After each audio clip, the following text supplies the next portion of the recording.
Hinduism is the world's oldest active religion. It has no single founder, no single Bible, no central church, no one person you can point up say that person started all of this. And yet over a billion people follow it. It has survived invasions, empires, colonialism and the modern world. And somehow after at least 4000 years it is still here. So, what exactly is Hinduism? Why do Hindus have 330 million gods? What actually is karma? And why does this ancient religion feel like it contains everything and nothing at the same time? Well, let's find out. It began in the Indus Valley civilization, one of the oldest urban civilization in human history, and was shaped further when nomadic people called the Aryans migrated into the Indian subcontinent around 1500 BCE, bringing with them a body of sacred knowledge called the Vedas. The word Hindu itself comes from the Sanskrit name for the Indus River, Sindhu. The ancient Persians across the river turned Sindhu into Hindu. The Greeks turned Hindu into India. So the religion, the river, and the country all shares the same ancient name, which is honestly a very efficient use of one word. Now, 330 million gods. Let's address that immediately because it stops most people before they even start. Hinduism does have an enormous number of gods and goddesses, but here is the key. Most Hindus believe all of these gods are expressions of one single ultimate reality called Brahman. Brahman is not a god with a personality or a throne. Brahman is the universe itself, the source of all reality. Everything that exists is Brahman. Think of Brahman as the infinite ocean, and think of every god, every soul, every rock, every star as the wave on that ocean. Each wave is distinct, each wave has its own shape and movement, but every wave is made of the same water.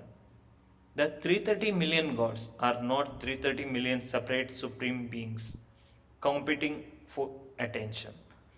They are 330 million ways of understanding infinite reality that is too vast for any single image to contain. That is not polytheism in the way most Westerners understand it. That is something far more sophisticated. Now, let's get into the five core beliefs that hold all Hinduism together. 1. Brahman, the universal soul, the single ultimate reality behind all of existence, formless, timeless, beyond description. Everything comes from Brahman and everything returns to it. 2. Atma, the individual soul. Every living being has an Atma, a personal soul that is eternal and indestructible. Here is the part that changes everything. Your Atma and Brahman are ultimately the same thing, the wave and the ocean, separate for a time but made of the same water. The entire goal of Hindu spiritual life is to realize this. 3. Karma. This one most people think they know. Karma is not just the universe punishing bad people. Karma literally means action. Every action you take, good or bad, has consequences that ripple forward through your life and into your next life. You are not punished by karma, you are shaped by it. Every choice you make right now is writing the story of who you will be next. 4. Dharma. Dharma is perhaps the most important and most untranslatable word in Hinduism. The closest English equivalent is duty or right conduct. Every being in the universe had a dharma, a role, a responsibility, a way of being that maintains the balance of everything. A river's dharma is to flow, a lion's dharma is to hunt, a parent's dharma is to protect. When everything follows its dharma, the universe is in balance. When things breaks from their dharma, things go. 5. Moksha, the goal, the finish line. If karma keeps your soul cycling through life after life, moksha is the liberation from that cycle.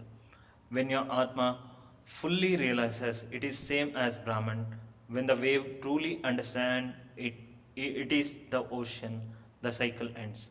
The soul merges back into Brahman. The drop returns to the ocean. This is moksha, and every path in Hinduism, whether through devotion, knowledge, meditation, or selfless action, is ultimately a path towards this. Now, the gods. Hinduism has thousands of deities, but at the center of everything sits the Trinity: Brahma, the creator, Vishnu, the preserver, and Shiva, the destroyer. Brahma created the universe, Vishnu maintains it, descending to earth as various avatars like Rama and Krishna whenever Dharma is under threat.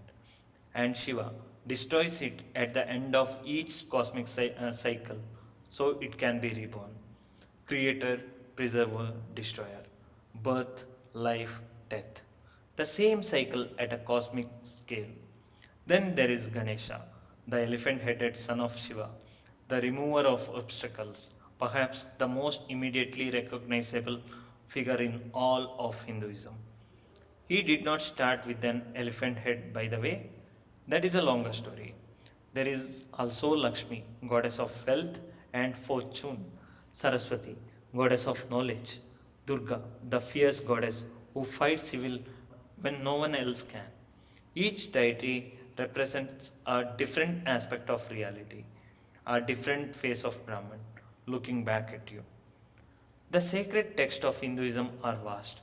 At the foundation are the four Vedas, among the oldest religious texts in the world, composed in Sanskrit, containing hymns, rituals, and early philosophical ideas.